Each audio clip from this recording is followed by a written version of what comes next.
Hello friends, it's December 9th, 2013 and I'm in Goldstream Park.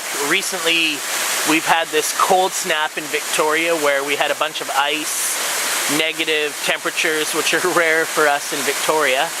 And I just wanted to show you this frozen waterfall out in Goldstream.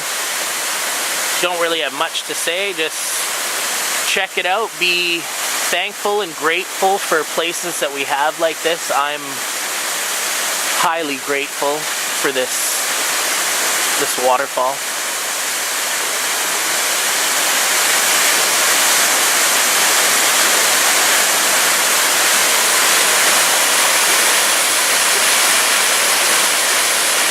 With all that's going on in the world, it's nice to be able to take a little break and be appreciative of our surroundings. Just get out into nature and away from it all.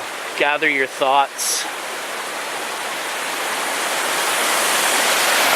So enjoy this frozen waterfall.